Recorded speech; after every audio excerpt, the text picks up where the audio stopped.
श्रीमद्भागवत गीता अध्याय 1 पाठ 2। तब कुरुवंश के वयोवृद्ध परम प्रतापी एवं वृद्ध पितामह ने सिंह गर्जना की सी ध्वनि करने वाले अपने शंख को उच्च स्वर से बजाया, जिससे दुर्योधन को हर्ष हुआ।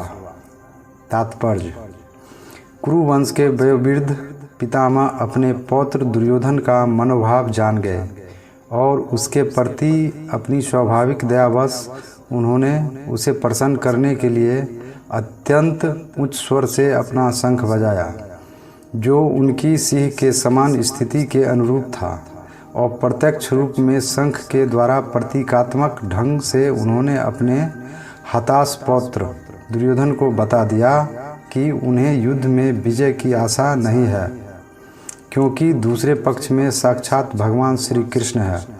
फिर भी युद्ध का मार्गदर्शन करना उनका कर्तव्य था और इस संबंध में वे कोई कसर नहीं रखेंगे। तत्पश्चात शंख, नगारे, बिगुल, तुरही तथा सिंह सहसा एक साथ बज उठे। वह समवेत स्वर अत्यंत कोलाहलपूर्ण था। दूसरी ओर से श्वेत घोड़ों द्वारा खींचे जाने वाले विशाल रथ पर आसीन कृष्ण तथा अर्जुन ने अपने अपने दिव्य शंख बजाए। तात्पर्य: भीष्म देव द्वारा बजाए गए शंख की तुलना में कृष्ण तथा अर्जुन के शंखों को दिव्य कहा गया है। दिव्य शंखों के नाद से यह सूचित हो रहा था कि दूसरे पक्ष की विजय की कोई आशा न थी, क्योंकि कृष्ण पांडवों के पक्ष में थे।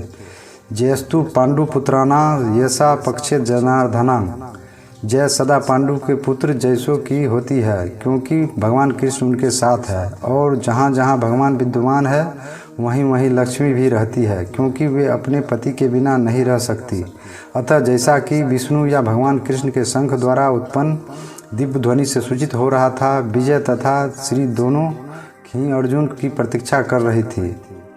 इसके अतिरिक्त जिस रथ में दोनों मित्र आसीन थे वह अर्जुन को अग्नि देवता द्वारा प्रदत्त था, और इससे सूचित हो रहा था कि तीनों लोकों में जहाँ कहीं भी रह जाएगा वहाँ विजय निश्चित है।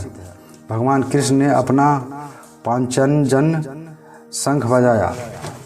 अर्जुन ने देवदत्त शंख तथा अति भोजी एवं अति मानवीय कार्य करने वाले भीम ने पौंड्र नामक भयंकर शंख बजाया। तात्पर्य: इस श्लोक में भगवान कृष्ण को ऋषिकेश कहा गया है, क्योंकि वे ही समस्त इंद्रियों के स्वामी हैं। सारे जीव उनके भिन्नांश है, अतः जीवों की इंद्रियां भी उनकी इंद्रियों के अंश है।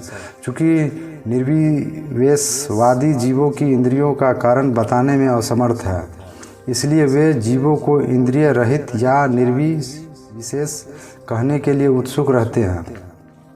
भगवान समस्त जीवों के हृदयों में स्थित होकर उनकी इंद्रियों का निर्देशन करते हैं, किंतु वे इस तरह निर्देशन करते हैं कि जीव उनकी शरण ग्रहण कर ले, और विशुद्ध भक्त की इंद्रियों का तो वे प्रत्यक्ष निर्देशन करते हैं। जहाँ कुरुक्षेत्र की युद्धभूमि में भगवान श्री कृष्ण अर्जुन की दिव्य इंद्रियों का निर्देशन करते हैं, इसलिए उनको ऋषिकेश कहा गया है।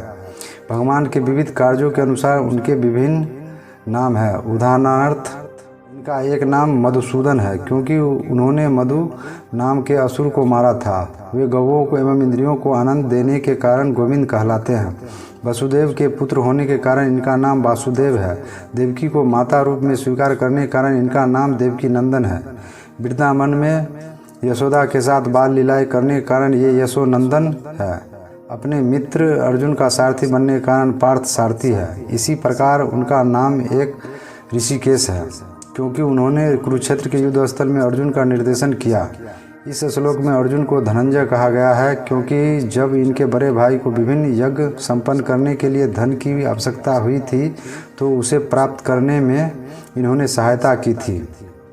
इसी प्रकार भीम वृकोदर कहलाते हैं, क्योंकि जैसे वे अधिक खाते हैं उसी प्रकार वे अति मानवीय कार्य करने वाले हैं, जैसे हिडिंबासुर का वध। अतः पांडवों के पक्ष में श्री कृष्ण इत्यादि विभिन्न व्यक्तियों द्वारा विशेष प्रकार के शंखों का बजाया जाना युद्ध करने वाले सैनिकों के लिए अत्यंत प्रेरणाप्रद है। विपक्ष में ऐसा कुछ न था। न तो परम निदेशक भगवान कृष्ण थे, न ही भाग्य की देवी श्री थी। अतः युद्ध में उनकी पराजय पुनर्निश्चित थी। शंखों की ध्वनि मानो यही संदेश दे रही थी। हे राजन कुंती पुत्र, राजा युधिष्ठिर ने अपना अनंत विजय नामक शंख बजाया था। नकुल और सहदेव ने सुघोष एवं मणि पुष्पक शंख बजाए।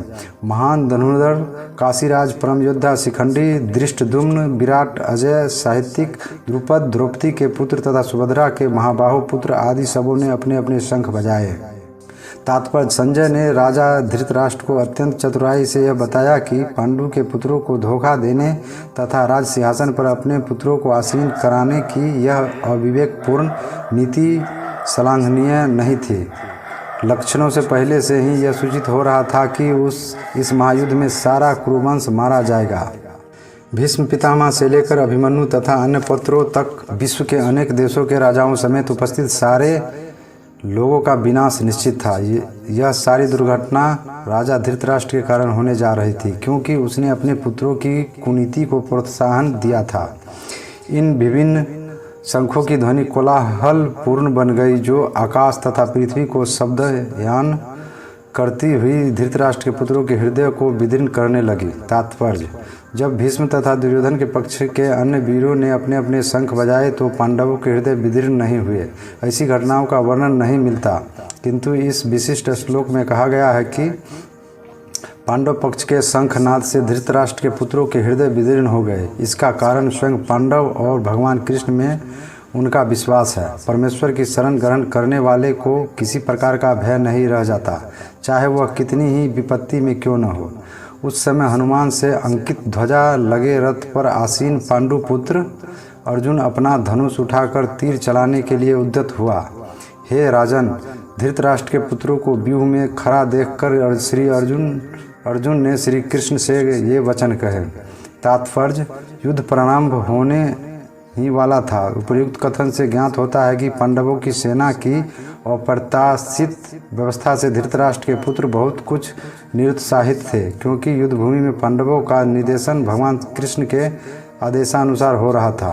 कि ध्वजा पर हनुमान का चिन्ह भी विजय का सूचक है, क्योंकि हनुमान ने राम तथा रावण युद्ध में राम की सहायता की थी, जिससे राम विजयी हुए थे। इस समय अर्जुन की सहायता के लिए उनके रथ पर राम तथा हनुमान दोनों उपस्थित थे। भगवान कृष्ण साक्षात राम है और जहाँ भी राम रहते हैं वहाँ उनका नित्य सेवक हनुमान होता है तथा उनकी नित्य संगनी वैभव की देवी सीता उपस्थित रहती है। अतः अर्जुन के लिए किसी भी शत्रु से भय का कोई कारण नहीं था। इससे भी अधिक इंद्रियों के स्वामी भगवान कृष्ण निर्देश देने के लिए साक्षात उपस्थित थे।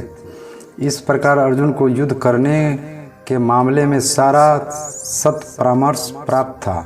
ऐसी स्थितियों में जिनकी व्यवस्था भगवान ने अपने शाश्वत भक्त के लिए की थी, निश्चित विजय के लक्षण स्पष्ट थे।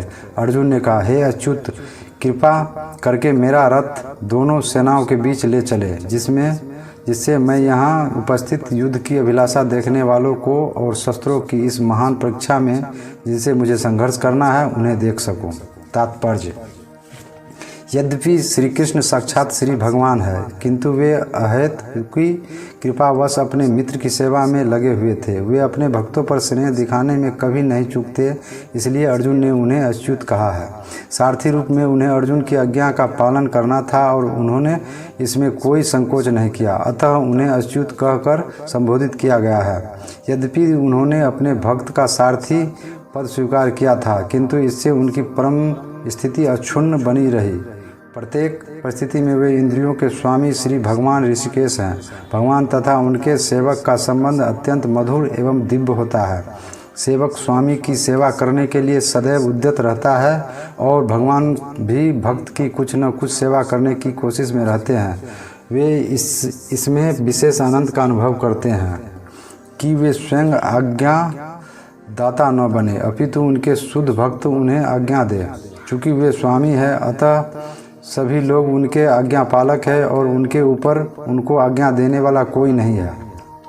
किंतु जब वे देखते हैं कि उनका शुद्ध भक्त आज्ञा दे रहा है तो उन्हें दिव्य आनंद मिलता है। यद्यपि वे समस्त परिस्थितियों में अच्युत रहने वाले हैं, भगवान का शुद्ध भक्त होने के कारण अर्जुन को अपने बंधु बांधवों से युद्ध करने की तनिक भी इच्छा न थी। किंतु दुर्योधन द्वारा शांतिपूर्ण समझौता न करके हठ धर्मिता पर उतारू होने के कारण उसे युद्ध भूमि में आना पड़ा। अतः यह जानने के लिए अत्यंत उत्सुक था कि युद्ध भूमि में कौन कौन से अग्रणी व्यक्ति उपस्थित है। यद्यपि युद्ध भूमि में शांति प्रयासों का कोई प्रश्न नहीं उठता तो भी वह उन्हें फिर से देखना चाह रहा था और यह देखना चाह रहा था कि वे इस अवांछित युद्ध पर किस हद तक तुले हुए हैं। मुझे उन लोगों को देखने दीजिए जो यहाँ पर धृतराष्ट्र के दुर्बुद्धि पुत्र दुर्योधन को प्रसन्न करने की इच्छा से लड़ने के लिए आए हुए हैं। तात्पर्य यह सर्वविदित था कि दुर्योधन अपने पिता धृतराष्ट्र की सांठगांठ से पापपूर्ण योजनाएं बनाकर पांडवों के राज्य को हड़पना चाहता था।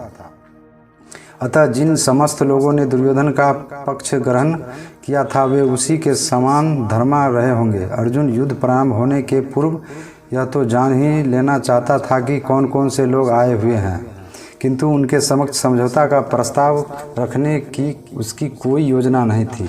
यह भी तथ्य था कि वह उनकी शक्ति का, जिसका उसे सामना करना था, अनुमान लगाने की दृष्टि से उन्हें देखना चाह रहा था। यद्यपि उसे अपनी विजय का विश्वास था क्योंकि कृष्ण उसकी बगल में विराजमान थे।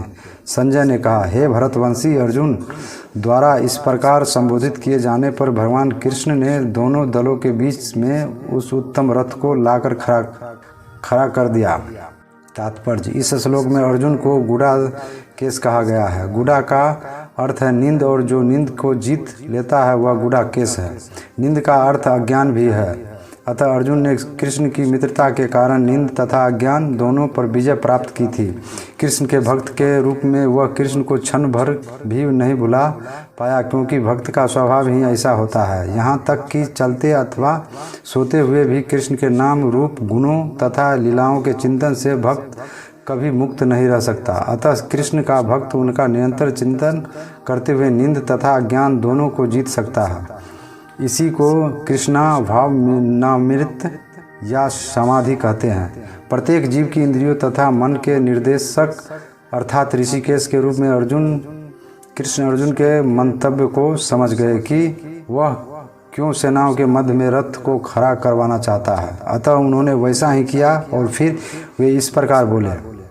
भीष्म, द्रोण तथा विश्व भर के अन्य समस्त राजाओं के सामने भगवान ने कहा कि हे पार्थ, यहाँ पर एकत्र सारे कुरुओं को देखो। तात्पर्य समस्त जीवों के परमात्मा स्वरूप भगवान कृष्ण यह जानते थे कि अर्जुन के मन में क्या बीत रहा है। इस प्रसंग में ऋषिकेश शब्द का प्रयोग सूचित करता है कि वे सब कुछ जानते थे। इसी प्रकार पार्थ शब्द अर्थात पृथा या कुंती पुत्र भी अर्जुन के लिए प्रयुक्त होने के कारण महत्वपूर्ण है। मित्र के रूप में वे अर्जुन को बता देना चाहते थे कि चूँकि अर्जुन उनके पिता वसुदेव की बहन पृथा का पुत्र था, इसलिए उन्होंने अर्जुन का सारथी बनना स्वीकार किया था। किंतु जब उन्होंने अर्जुन से कुरुओं को देखो कहा तो इससे उनका क्या अभिप्राय था? क्या अर्जुन वहीं पर रुककर युद्ध करना नहीं चाहता था? कृष्ण को अपनी बुआ पृथा के पुत्र से कभी भी ऐसी आशा नहीं थी। इस प्रकार से कृष्ण ने अपने मित्र की मन स्थिति की पूर्व सूचना परिहासवश दी है। जब कुंती पुत्र अर्जुन ने मित्रों तथा संबंधियों की विभिन्न श्रेणियों को देखा तो वह करुणा से अभिभूत हो गया और इस प्रकार बोला। अर्जुन ने कहा, हे कृष्ण, इस प्रकार युद्ध की इच्छा रखने वाले अपने मित्रों तथा संबंधियों को अपने समक्ष उपस्थित देखकर मेरे शरीर के अंग कांप रहे हैं और मेरा मुंह सूखा जा रहा है। तात्पर्य यथार्थ भक्ति से युक्त मनुष्य में वे सारे सद्गुण रहते हैं जो सत्पुरुषों या देवताओं में पाए जाते हैं, जबकि अभक्त अपनी शिक्षा तथा संस्कृति के द्वारा भौतिक योग्यताओं में चाहे कितना ही उन्नत क्यों न हो, इन ईश्वरीय गुणों से विहीन होता है। अतः स्वजनों, मित्रों तथा संबंधियों को युद्ध भूमि में देखते ही अर्जुन उन सबों के लिए करुणा से अभिभूत हो गया जिन्होंने परस्पर युद्ध करने का निश्चय किया था। जहाँ तक उसके अपने सैनिकों का संबंध था वह उनके प्रति प्रारंभ से दयालु था, किंतु विपक्षी दल के सैनिकों की आसन्न मृत्यु को देखकर वह उन पर भी दया का अनुभव कर रहा था। और जब वह इस प्रकार सोच रहा था तो उसके अंगों में कंपन होने लगा और मुंह सूख गया। उन सबको युद्धाभिमुख देखकर उसे आश्चर्य भी हुआ। प्रायः सारा कुटुंब अर्जुन के सगे संबंधी उससे युद्ध करने आए थे। यद्यपि उसका उल्लेख नहीं है, किंतु तो भी सहज अनुमान लगाया जा सकता है कि न केवल उसके अंग कांप रहे थे और मुंह सूख रहा था, अपितु वह दयावश रुदन भी कर रहा था। अर्जुन में ऐसे लक्षण किसी दुर्बलता के कारण नहीं, अपितु हृदय की कोमलता के कारण थे, जो भगवान के शुद्ध भक्त का लक्षण है। अतः कहा गया है कि जो भगवान के प्रति अविचल भक्ति रखता है उसमें देवताओं के सद्गुण पाए जाते हैं, किंतु जो भगवत भक्त नहीं है उसके पास भौतिक योग्यताएं ही रहती है, जिनका कोई मूल्य नहीं होता। इसका कारण यह है कि मानसिक धरातल पर मंडराता रहता है और ज्वलंत माया के द्वारा अवश्य ही आकृष्ट होता है। श्रीमद्भागवत गीता का अध्याय 1 पार्ट 2 अब यहीं समाप्त होता है और अध्याय 1 का अगला पार्ट यानी पार्ट 3 अगले भाग में देखा जाएगा।